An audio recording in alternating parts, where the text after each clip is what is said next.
بہت معذرت کے ساتھ تعلیمی ادارے بھی یہاں موجود ہیں، لیکن میں یہ عرض کرنے کی جسارت کروں گا کہ ہمارے تعلیمی اداروں نے بڑی کامیابی سے ہر طالب علم کو یہ سکھا دیا ہے کہ تمہیں طالب نمبر بننا ہے، طالب علم نہیں بننا۔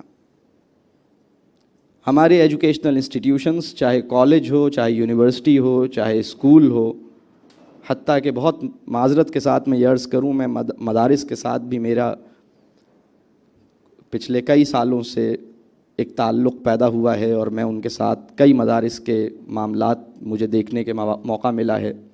تو میں دیکھتا ہوں کہ مدرسے کا طالب علم ہو یا یونیورسٹی کا طالب علم ہو یا کالج یا اسکول کا طالب علم ہو، اس کے لیے سب سے اہم بات یہ ہے کہ ایگزام میں کیا امپورٹنٹ ہے۔ یعنی آپ سوچئے، وہ بچہ جس کے 5 سال سے پیٹ میں درد ہے اور اسٹمک اپسیٹ رہتا ہے، سائنس کے اندر ڈائجسٹو سسٹم کے سوال کو اس لیے نہیں اسٹڈی کرتا کیونکہ وہ اس سال امپورٹنٹ نہیں ہے۔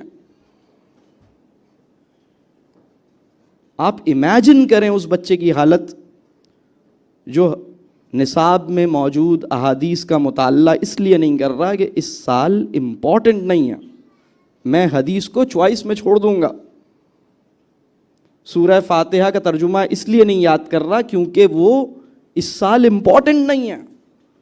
آپ اس قسم کی مینٹیلٹی کے ساتھ کوئی بامانی تعلیم دے سکتے ہیں؟ امتحان جو ہے، ایگزام جو ہے، وہ ہمارے تعلیمی نظام کا آسمان بن گیا ہے۔ ایگزام نے ہمارے ویژن کو بلاک کر رکھا ہے، ایگزام سے پرے نظر نہیں آتا۔ ہم 3 گھنٹے کے امتحان میں کامیاب ہونے کے لیے اپنے بچوں کو تیار کر رہے ہیں، زندگی کے امتحان میں کامیاب بنانے کے لیے اپنے بچوں کو تیار نہیں کر رہے، اور آخرت کے امتحان میں تیار کرنے کے لیے وہ تو ہمارے موضوعات میں بھی شامل نہیں ہے، وہ تو ہمارے، بہت معذرت کے ساتھ، ہمارے خواب و خیال میں بھی مشکل سے آتا۔ تو کویسچن یہ ہے کہ ہماری ایجوکیشن صرف نمبروں کے گرد گھومے گی، اور اس سسٹم کے نتیجے میں جو انسان پیدا ہوتا ہے وہ نمبر ہی تو پیدا ہوگا۔ ہم نمبری انسان ہوتے ہیں، ہم نمبروں کی اینک سے۔ اور میں آپ کو اور ایک بات عرض کروں، 16 سال 18 سال کی ایسی تعلیم کے نتیجے میں جو انسان پیدا ہوتا ہے، وہ اپنے پوسٹ گریجویشن اور اپنے ماسٹرز اور اس کے بعد پوسٹ ماسٹرز اگر کوئی اسٹڈی یا کوئی ٹریننگ یا کوئی پروگرام کرنا چاہتا ہے، تو اس کا مقصد یہ نہیں ہوتا کہ وہ اپنے آپ کو بہتر کرے، اس کا مقصد یہ ہوتا ہے کہ وہ اپنے تعارف کو بہتر کرے۔ اپنے تعارف کو بہتر بنانے کی محنت کچھ اور چیز ہے، اپنے آپ کو بہتر بنانے کی محنت کچھ اور چیز ہے۔ وہ عورت جو اچھی بیوی نہیں بن پا رہی، ایم فل میں داخلہ نہ ہونے پر ڈپریشن میں جا رہی ہے۔ ارے ایم فل میں داخلہ ہونے سے آپ کیا اچھی بیوی بن جائیں گی، اپنے شوہر کا دل جیت لیں گی؟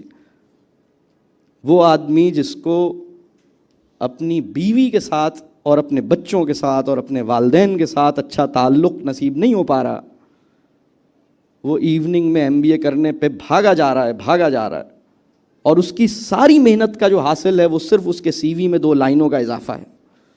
یقین مانیے جیسا وہ MBA کرنے سے پہلے تھا ویسے ہی MBA کرنے کے بعد ہے، جیسے B.Ed کرنے سے پہلے تھے ویسے ہی B.Ed کرنے کے بعد ہیں، جیسے M.Ed کرنے سے پہلے تھے ویسے ہی M.Ed کرنے کے بعد۔ صرف چند فارمولیز، چند تھیوریز، چند فریم ورکس ہمارے معلومات میں آئے ہیں اور CV میں ایک لائن ایڈ ہوئی ہے، لیکن ہمارے نفس کے اندر کوئی فرق نہیں پڑا، ہمیں اپنے نفس پر قابو نہیں نصیب ہوا۔ کیا PhD اس بات کی ضمانت ہے یا ماسٹرز اس بات کی ضمانت ہے کہ یہ انسان ماسٹرز کیے ہوئے ہے، اس کو ضرور اپنے نفس پہ قابو ہوگا، اس کو ضرور یہ بات پتہ ہوگی کہ زندگی کے مقاصد کیا ہیں، زندگی کا ویژن کیا ہونا چاہیے، ایک بامعنی زندگی کہتے کس کو ہیں، اس کو اپنے تزکیے کی فکر لاحق ہوگی۔ کیا یہ بات ماسٹرز یا گریجویشن سے انشور ہو رہی ہے ہمارے یہاں؟ یہ نہیں انشور ہو رہی، بلکہ وہ ایسی چیزیں پڑھتا ہے جس کا اس کی زندگی سے تعلق بہت معمولی نوعیت کا ہے۔ تو یہ ہمارے تعلیمی اداروں کا مسئلہ ہے۔